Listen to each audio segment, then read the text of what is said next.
नमस्कार, स्वागत है आपका के न्यूज में। मैं हूं आपके साथ विशाल पंडित। हम आज बात करेंगे उन जिलों की जहां पर कानून व्यवस्था कहां पर है। ये सवाल वहां का हर एक नागरिक पूछ रहा है। बागपत, पीलीभीत, लखनऊ, तमाम जिले हैं। सुल्तानपुर, कहीं 5 करोड़ की डकैती हो जा रही है, कहीं पर फुटेज में आ रहा है किडनैपिंग कर ले जा रहे हैं सरेराह लोग, तो कहीं पर दबंगों का इतना ज्यादा खौफ है कि लोग अपने मकान बेचने को तैयार हैं। हम भी इसी पे आज सवाल करेंगे और पूछेंगे कानून व्यवस्था कहां है।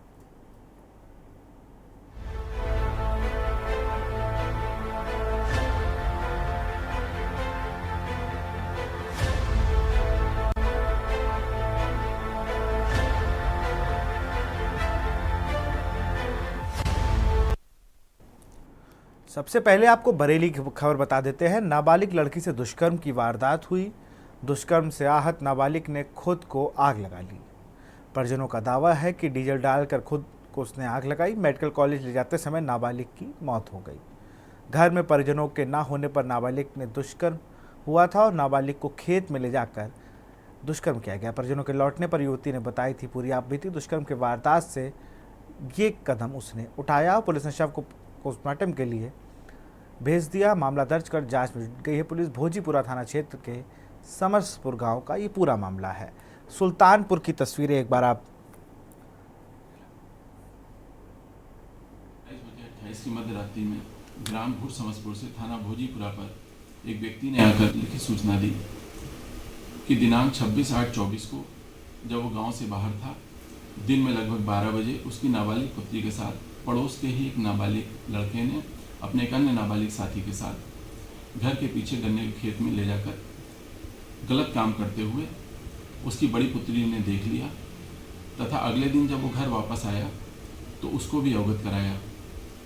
इस संपूर्ण घटनाक्रम से क्षुब्ध होकर उसकी नाबालिग पुत्री ने स्वयं को आग लगा ली तथा अस्पताल ले जाते समय सायंकाल 5 बजे उसकी मृत्यु हो गई। शव को घर पे रखकर मध्य रात्रि में ये सूचना दी गई। इस सूचना पर तत्काल स्थानीय अधिकारियों द्वारा तथा अन्य उच्चाधिकारीगणों द्वारा घटनास्थल का निरीक्षण किया गया। शव को कब्जे में लेकर पंचायतनामा पोस्टमार्टम की कार्रवाई प्रारंभ की गई है। लिखित तहरीर के आधार पर सुसंगत धाराओं में अभियोग दर्ज किया गया है। सुल्तानपुर में एक दुष्कर्म का मामला है, ऐसा परिजन कह रहे हैं, लेकिन पुलिस छेड़छाड़ का मामला दर्ज करने के लिए लगी हुई है। उसके बाद वहां पर लोगों ने, दबंगों का खौफ है, डर के साए में जी रहे हैं, तो ऐसे डर के साए में ना जीते हुए उन्होंने किया क्या, उन्होंने अपने घर के बाहर पोस्टर लगा दिए। माफ करिएगा, ये पीलीभीत की घटना है। सुल्तानपुर की जो घटना है आपकी टीवी स्क्रीन पर चल रही है। यहाँ पर 5 करोड़ की डकैती हो गई। तस्वीरें आपके सामने हैं। ये देखिए किस तरीके से लोगों को असलहे की दम पे उठाते नजर आ रहे हैं। ये देखिए, पुलिस जो हर बार करती है वो अब भी कर रही है। जांच का विषय है, जांच हो रही है, लेकिन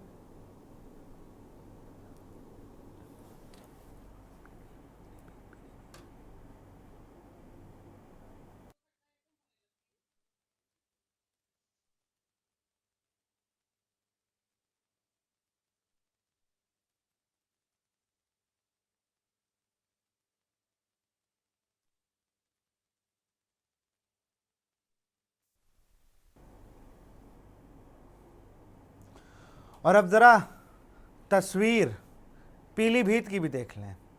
चर्चाएं हैं, दुष्कर्म का आरोप लगाया गया, लेकिन पुलिस ने छेड़छाड़ की ही धारा लिखी। उसके बाद वहां पर बैनर पोस्टर लग गए और ये तस्वीरें बयां कर रही हैं कि लोग दबंगों के डर से घर छोड़ते हुए दिख रहे हैं।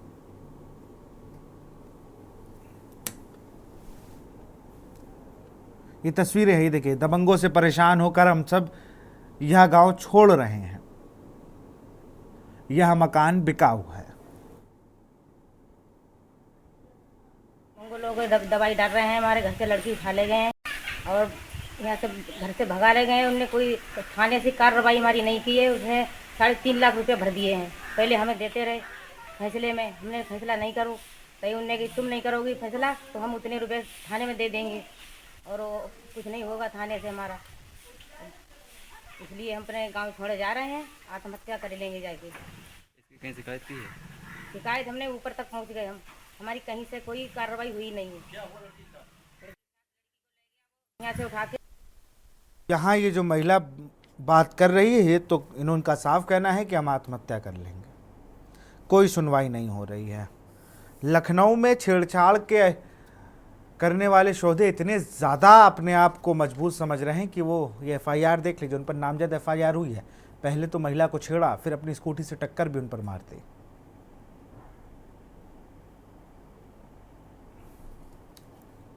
अब तस्वीर बागपत की, हमने पिक्चरों में ऐसा दृश्य देखा होगा। ये जो दृश्य आप देख रहे हैं, ये देखिए तस्वीरें जरा आप, कि एक व्यक्ति पकड़े हुए है, 4 व्यक्ति गाड़ी में हैं, और सबसे बड़ी बात गाड़ी में नंबर नहीं है। देखिए किस तरीके से गाड़ी में भरने का कार्य ये लोग एक व्यक्ति को कर रहे हैं। वहाँ बहुत लोग हैं, लेकिन किसी ने जहमत नहीं उठाई इन दबंगों से मोर्चा लेने के लिए। देखिए मारपीट भी कर रहे हैं उनके साथ। वहाँ से लोग आते जाते नज़र आ रहे हैं, लेकिन किसी ने हिम्मत नहीं करी कि इन दबंगों से कोई ये पूछ ले कि भाई साहब क्या हो रहा है, ये आप किसे ले जा रहे हैं, आप लोग कौन हैं। ये तस्वीरें देखिए। इसी पर चर्चा करेंगे। हमारे साथ अरविंद सिंह हैं, बीजेपी नेता, बहुत बहुत स्वागत है आपका। मोहम्मद साजिद है, सपा प्रवक्ता, आपका बहुत बहुत स्वागत। नाहिद अकील जी हैं, सामाजिक कार्यकर्ता, और ताहिरा हसन जी हैं। सबसे पहले ताहिरा हसन जी के पास चलूँगा। ताहिरा मैम, कई बार हम लोगों ने चर्चा करी, आप कई डिबेटों में हम लोग आए कि समाज को एक अलग दिशा में ले जाया जा रहा है, और अब उस तरीके की चीज़ें नहीं रही कि किसी के चोट लगी हो तो चलो उसका इलाज करा दे, पहले वीडियो बना लें और उसके बाद उसको फेसबुक पे पोस्ट कर दें और फिर उसका इलाज कराने जाएं। अब तो इस समाज में हम लोग जीने लगे हैं। वो रील के लिए एक जन को कहा ज़रूर जाता है, लेकिन हम आप भी उसी से अब ग्रस्त हो गए हैं। और ये तरीके आप बागपत की तस्वीरें देखिए, तमाम और जिलों की, यहाँ पर ये चीज़ें बता रही है कि सामाजिकता लोगों में ख़त्म होती नज़र आ रही है। मैम अनम्यूट कर लीजिए। दबंग जिस तरह से बच्ची को उठा के ले जा रहे हैं, और इसके अलावा दिखाया, इसके अलावा भी आप देखिए कन्नौज, अयोध्या, और फिर इससे पहले आगरा में भी एक स्कूटी पे बच्ची जा रही थी, जिसको 5 जो बाइकर थे उन्होंने कोशिश किया था पिन डाउन करने की, और लोग वीडियो बना रहे थे। शर्मनाक है कि जहां पर आप जाके इंटरवीन कर सकते हैं, जहां बचा सकते हैं बच्ची को, वो आपकी बेटी और आपकी भी बहन हो सकती, वहां पे लोग वीडियो बना रहे हैं। तो समाज में भी बहुत गिरावट आई है, और लोगों में कोई डर नहीं रह गया शोधों में, और सिर्फ ये अल्फाज बन के रह गए, जुमला बन के रह गया है कि महिला अस्मिता की बात हम करें। महिला अस्मिता हमारी प्रायोरिटी पे है क्या? अगर प्रायोरिटी पे है तो निर्भया के बाद 11 साल बाद आज हम फिर वही खड़े हुए हैं जिस तरह से हम लड़ रहे थे। 3,000 करोड़ जो निर्भया फंड था उसका क्या हुआ? अगर फिर से यूटिलाइजेशन नहीं हुआ तो इस पे अकाउंटेबिलिटी किस पे फिक्स की जाए? ये तमाम सवाल है। अगर महिलाओं की सच मामले में बढ़ते हुए क्राइम को रोकना है तो कन्विक्शन रेट बढ़ाना होगा। कन्विक्शन रेट घट क्यों रहा है बढ़ने के बजाय? और हम सेलेक्टिव क्यों है, ये भी बहुत बड़ी बात है। हमारी बेटी, चाहे वो बिटिया हमारी कोलकाता में डॉक्टर हो जो 36 घंटे की ड्यूटी पर जिसका बलात्कार रेप हुआ, या हमारी बिटिया उत्तराखंड की जो नर्स थी जो अपने काम से वापस जा रही थी उसके साथ बलात्कार हुआ, हमारा दर्द, हमारा पेन, हमारी इंटेंसिटी एक होनी चाहिए। जब उसको हम खानों में बांट देते हैं तो हम महिला हित की बात नहीं कर सकते। 4 साल की बच्चियां जो स्कूल में, कॉन्वेंट स्कूल में, इंग्लिश मीडियम स्कूल में, जहां वॉशरूम में जो क्लीनिंग स्टाफ था उसने उसका बलात्कार किया, कौन सा ड्रेस कोड बताएंगे वो लोग जो कहते हैं ड्रेस कोड जिम्मेदार है और महिला का कैरेक्टर असैसिनेशन करते? खेत मजदूर महिलाएं जो खेतों में काम करते हुए घूंघट में बलात्कार उनका होता है, उनके लिए आप कौन सा ड्रेस कोड बनाएंगे? तो मुझे लगता है सबसे पहले हमें असॉल्ट करना होगा इस कल्चर पे जो रेपिस्ट को प्रोटेक्ट करता है और महिला का कैरेक्टर असैसिनेशन करता है।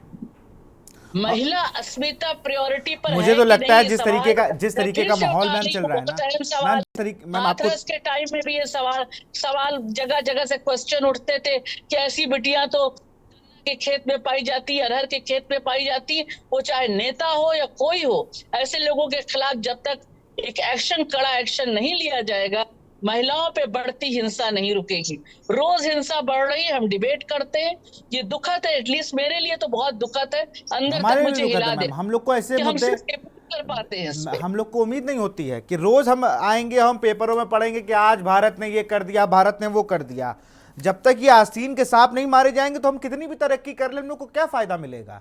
अगर आज कलकत्ता की हम बात करते हैं, हम उत्तराखंड की बात करते हैं, हम आगरा में उस युवती की बात करते हैं जिसकी स्कूटर पर 5 लोग घेर के उसको छेड़ रहे थे, या हम बात कर रहे हैं पीलीभीत की उस महिला की जिसकी बेटी के साथ दुष्कर्म हो गया, ऐसा वो बता रही है और वो घर छोड़ने को मजबूर है। और आज हम दुनिया भर की बातें अपने आप को करें तो कहीं ना कहीं ये कहना गलत नहीं होगा कि हम लोग खड़े वहीं पर हैं। डॉक्टर अरविंद सिंह है हमारे साथ, बीजेपी के नेता। सर, आपके यहाँ कानून व्यवस्था ठीक चल रही है, मैं कह रहा हूँ बहुत अच्छी चल रही है, बहुत चाक चौबंद व्यवस्था है, लेकिन बड़ी बात है कि कोई डर नहीं है, उनको पता है डर नहीं है। आपने 78 दिन के अंदर एक बलात्कार, एक हत्या के विक्टिम को, माफ करेगा, अपराधी को, कल्पिट को आपने उम्र कैद की सजा दिलाई, बहुत अच्छी बात है, आपके ही शासन में ही हुआ। लेकिन एक पहलू ये भी आपको देखना पड़ेगा, जब अच्छाई आप अपने सर लेंगे तो आपको ये भी सुनना पड़ेगा कि जो हकीकत है, इतना दबंगों का खौफ हो गया है, पुलिस थानों का कोई खौफ नहीं रहा। हाँ, सबको सादर प्रणाम। विशाल जी, कोई शक नहीं कि जिस हिसाब से ये अति निंदनीय जो कार्य हुआ है, उसकी जितनी भर्त्सना की जाए उतना कम है।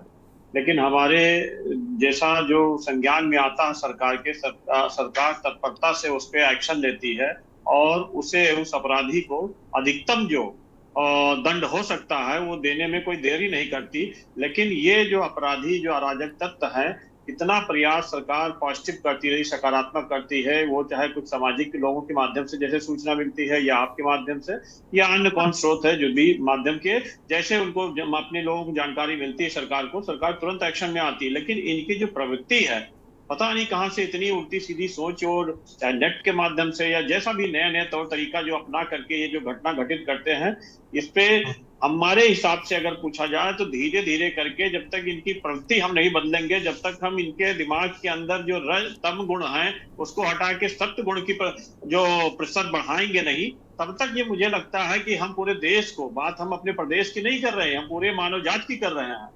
हमारा मानव जात तभी सुसंस्कृत हो पाएगा, मन की प्रवृत्ति सात्विक तभी हो पाएगी जब हम शुरू से अच्छे कदम रखें, अच्छा व्यवहार करें। और वो शुरू, मेरा कहने का ये तात्पर्य है कि वो पाठशाला, वो जो पाठशाला जो हम लोग शुरू में शिक्षा ग्रहण करते हैं, उसी शिक्षा में ऐसे कुछ जरूर अध्याय जोड़े जाए कि लोगों के अंदर पॉजिटिविटी आए, और ये नेगेटिविटी जो उल्टा सीधा होके नए नए जो अराजक तत्व आकर के नई घटना घटा करके ऐसे नृत्य जिसमें सब लोग असहाय होने लगते हैं, लेकिन सरकार के ज्ञान में जैसे आता है उस पर तुरंत बड़ा एक्शन होता है कि अन्य ऐसे कोई दोबारा ऐसी प्रवृत्ति न करे। लेकिन उसके बावजूद देखिए कि एक ना एक दिन कोई न कोई नई बड़ी एक चेंज होके कोई न कोई घटना घटाते हैं।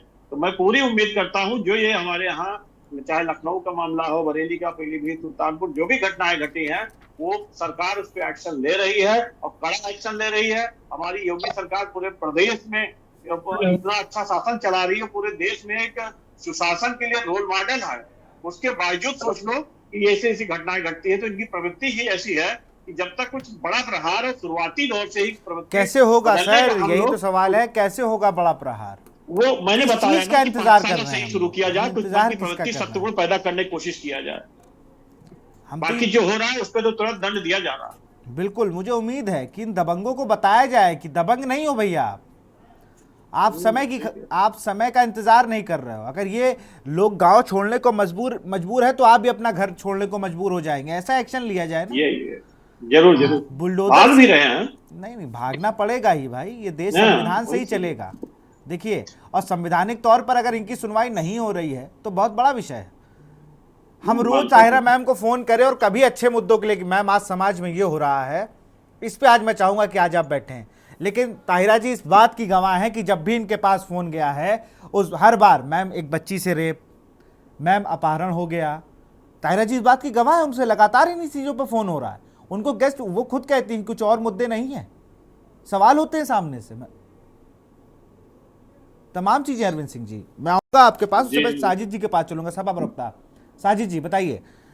आप लोग का भी बड़ा आरोप रहता है कानून व्यवस्था को लेकर, लेकिन बड़ी बात है विपक्ष एक क्यों नहीं होता कि बताए भाई कि चलिए ऑन द टेबल हम लोग बात करते हैं कि आइए बैठिए कैसे सुधार सकते हैं, हमने 10 साल रहे हैं, हम सत्ता में रहे, हमें चीज़ें पता हैं, हमने थोड़ा हम आपको गाइड कर सकते हैं, या आप बताइए, इस तरीके की चीज़ें होनी चाहिए।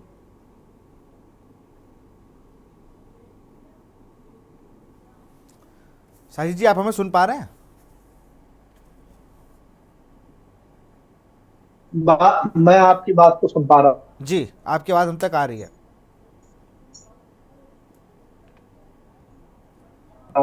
विशाल जी, मैं ये कहना चाहता हूँ, ये बात इस तरीके की घटनाएं हो रही हैं, लेकिन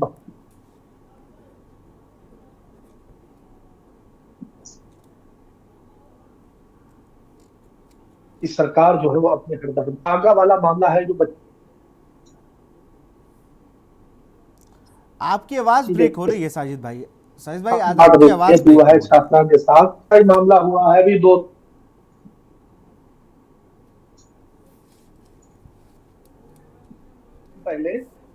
दिन पहले मामला हुआ, एक छात्रा के साथ डालकर खुद आग लगा ली, आत्महत्या कर ली। ये बरेली में अभी हुआ है मामला, आज लगातार बढ़ रहे हैं, और कुछ मामले तो ऐसे हैं एनसीआरबी की अगर रिपोर्ट देखें तो यूपी महिला अपराध में नंबर 1 हो चुका है। ये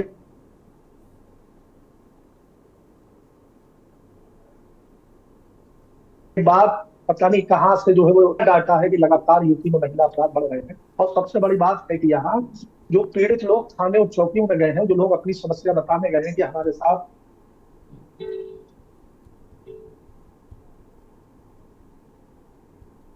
छेड़छाड़ हुई है, रेप हुई है, उनके साथ ये जो रिकॉर्ड है वो एनसीआरबी का रिकॉर्ड है। तो इस तरीके से जो कम होने के बजाय लगातार ऐसे मामले बढ़ रहे हैं।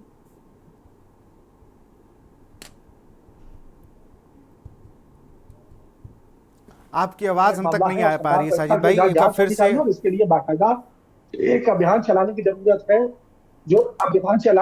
है, जिससे लोगों को जागरूक किया जाए, युवाओं को जागरूक किया जाए और ऐसी घटनाएं दोबारा ना हो सके। जी बिल्कुल, ताहिरा जी के पास आएंगे। मैम अब तो मुझे लगता है आप लोग को पुलिस मीटिंग में बुलाना ही बंद हो गया होगा, या बहुत कम बुलाया जाता होगा। जिस तरीके से पहले आप लोग अगर डिबेट में ही बैठी हूँ, मुझे याद है वो सीएमएस का कांड, जब मिसेस गांधी भी आपके साथ डिबेट में थी और एक पीड़िता को आप लोगों ने कैसे मदद दिलाई थी, इसी चैनल की मुझे बात याद है तब। और अब तो मुझे लगता है कि पुलिस सलाह मशवरा भी नहीं करती है आप लोगों से कि भाई बताइए। देखिए, पहले पुलिस सेंसिटाइजेशन प्रोग्राम्स होते थे जिसमें हम लोग भी बुलाए जाते थे, एक्टिविस्ट भी बुलाए जाते थे, वीमेन राइट्स एक्टिविस्ट। इसी तरह से देखिए, जस्टिस वर्मा कमेटी जब गठित हुई थी निर्भया के बाद, तो सारी पूरे देश की जो महिला मुद्दों पर लड़ने वाली महिलाएं हैं, जो मुखर हैं, जो प्रोमिनेंट है, उन सब से लिया गया था इनपुट, हम लोगों सबसे लिया गया था और पूरा भेजा गया था। तो जाहिर है अब वो सब बातचीत नहीं होती है। और किसी भी पार्टी के लिए, देखिए मैं साफ कहूं, किसी भी पार्टी के लिए महिला सुरक्षा प्रायोरिटी पे नहीं है। इस तरह के तमाम लोग जो जिनके ऊपर केसेस हैं, महिला के असॉल्ट के, रेप के, तो बिल्कुल ही जिन पे केसेस है उनको टिकट नहीं मिलना चाहिए, लेकिन उनको टिकट मिल जाते हैं। देखिए, और वो क्योंकि लगता है कि वो जीत सकते हैं तो टिकट मिल जाते हैं वोट बैंक के लिए। तो जब तक ये रहेगा महिला, मुझे लगता है प्रायोरिटी की बात बेकार है। अब महिला को आधी जमीन को सोचना पड़ेगा कि जो पार्टियां ढंग के लोगों को खड़ा करे, ढंग के लोगों से मेरा मतलब है जो महिलाओं की इज्जत करे। बाबा साहब भीमराव अम्बेडकर ने, जो संविधान के रचयिता थे, उन्होंने कहा था कि कोई समाज कितना सभ्य है इससे पता चलता है कि वहां महिलाओं की पोजीशन क्या है, महिलाओं का किस तरह से ट्रीट की जाती है। जब महिलाओं के साथ बलात्कार हो रहा, आप आगरा जैसे शहर में देख रहे हैं कि बाइक पे लड़की नहीं निकल सकती है। ये पेट्रार्की है जो अपना गाइडलाइन बनाती है कि महिलाएं जो है वो बिल्कुल अंदर ही रहें। अगर वो स्कूटी से जा रही है तो नेचुरली उसको 5 जो बाइकर हैं वो गिराने की कोशिश कर रहे हैं और छेड़ रहे हैं, एंजॉय कर रहे हैं। कॉमोडिटी ये लगता है, महिला ना हो गई कॉमोडिटी हो गई, और लोग उसका वीडियो बना रहे हैं। समाज की गिरावट भी देखिए वहां साफ नजर आती है। कि समाज किस तरह के लोगों को भेजता है पॉलिटिक्स में, ये भी समझ में आता है। तो मुझे लगता है कि महिला प्रायोरिटी सिर्फ कहने से कि हम महिला अस्मिता की बात करते हैं, हम महिलाओं को पढ़ाओ, महिला बेटी पढ़ाओ बेटी बचाओ, तो बेटी को कैसे पढ़ाएं जब वो बच नहीं पा रही है। हमारी बिटिया डॉक्टर मार दी गई, हमारी नर्स बेटी को बलात्कार करके मार दिया। तो जब उसकी अस्मिता ही सुरक्षित नहीं है, उसकी सिक्योरिटी का ही कोई वो नहीं है, तो आप कैसे सोच सकते हैं कि महिलाओं को दूर दराज जो विलेज के एरिया है, रिमोट एरिया है, वहां माए कैसे भेजे, पेरेंट्स कैसे भेजे बिटिया को पढ़ने के लिए। ये सिक्योरिटी तो स्टेट की जिम्मेदारी है कि सिक्योरिटी उपलब्ध कराए, लोगों में डर पैदा करे। वो आखिर डर क्यों नहीं है? महिला के साथ बलात्कार करके निकल जाते हैं, उन्हें डर क्यों नहीं? ये सबसे बड़ा सवाल। बिल्कुल, अरविंद सिंह जी जवाब दीजिए। इसमें कोई शक नहीं, जैसा मैडम ने कहा है, इस पे जरूर ऐसे कड़े प्रावधान सरकार बहुत तगड़े तगड़े कुछ ऐसे कानून बनाई है कि उनकी मतलब नस्लें याद करेंगी कि वो खुद तो घर छोड़ भाग जाते हैं जो इतने इतने बड़े घटना करके, और उसके बाद अपने आप को गायब और नेताशाही में इधर उधर करके। एक जमाना ऐसा भी रहा है कि कोई बड़ा बड़ा घटना घटता कोई नहीं कहीं माध्यम से वो बाहर हो जाते थे कुछ समय बाद। लेकिन ये हमारी भारतीय जनता पार्टी सरकार, योगी सरकार है, पुनरावृत्ति नहीं हो सकती कि जो व्यक्ति एक बार दोषी हो गया दोबारा दोष करके दिखा दे। तो ये योगी सरकार का यही तो एक खासियत अलग है, सबसे हटके जितनी भी सरकारें पूर्ववर्ती हुई हैं उनसे हट गया। ये नहीं कि एक गया बंदा कुछ दिन बाद टहल रहा है, फिर से दादागिरी कर रहा है, अपनी शौकत असाने शौकत दिखा रहा है, ये सब यहाँ संभव ही नहीं है। लेकिन अनेक लोग अराजक तत्व ऐसे हैं जिनकी प्रवृत्ति ऐसी है, उनको जब तक बहुत बहुत बड़ा दंड नहीं दिया जाए, और जो अभी हमारे सवर भाई ने कहा है, शाहिद भाई ने, एक अभियान चलाया जाए, जरूर हम भी उस चीज का पक्षधर रहेंगे कि एक सकारात्मक सभी विपक्ष और सारे जो भी दल है, एक अगर नारी की सुरक्षा की में एक नहीं हो पाएंगे तो कब होंगे ये? नारी चाहे हिंदू चाहे मुसलमान, नारी नारी है, सबकी वो प्रधान है, सबके लिए सब हमेशा माननीय है। तो उनकी सुरक्षा में अगर हम पीछे रह जाए, उसमें भी कोई राजनीति हो, तो इससे निहायत गंदी कोई बात नहीं मानता हूँ। ये ऐसा बड़ा मुद्दा है कि सारे पक्ष विपक्ष सब लोग, जो विपक्ष की बात होती है, विपक्ष कुछ ऐसा उपाय बताए कि हाँ सकारात्मक बात हो, और उसका समाधान ऐसे होना चाहिए कि अगर कोई व्यक्ति कोई अराजक तत्व किस क्षेत्र में आए, अगर वो हमारे विपक्ष का व्यक्ति के नॉलेज में आ गया तो तुरंत सूचना उसको प्रखर होकर दे देनी चाहिए। वो नहीं कि उसमें हम बढ़ावा देकर उस मैटर को हम और आगे बढ़ा ले जाए, तो हम अपनी पार्टी की वाहवाही करेंगे और जो सत्ता पक्ष है उसके अपमान करेंगे, उसका जो है विरोध करेंगे। तो ये नहीं होना चाहिए। नारी के मामले में सबको एक होकर जब तक एक पथ पे उस लक्ष्य की प्राप्ति के लिए कि हम कैसे सुरक्षित रख सकते हैं अपनी नारी अपनी माँ बहन को, उस पे हम नहीं चलेंगे। हिंदुस्तान कहीं की कोई निगेटिव है, उस निगेटिविटी और बढ़ा के हम अपनी ऊंची करने चक्कर में कि उस मामले को हम और तोड़ दे देंगे जिससे हम सरकार में चढ़ सके, ऐसी प्रवृत्ति को हटना पड़ेगा, तब समूल इसका निदान दिखेगा। जी बिल्कुल, शाहिद भाई जवाब दीजिए जल्दी से।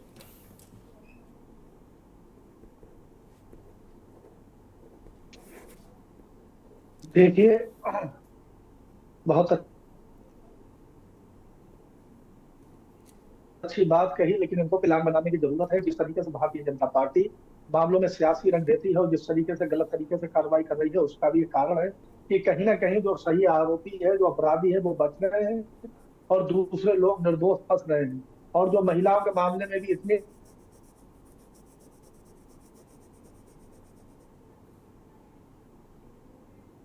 कि कन्नौज वाले मामले में सरकार नहीं है, सरकार में भारतीय जनता पार्टी है, तो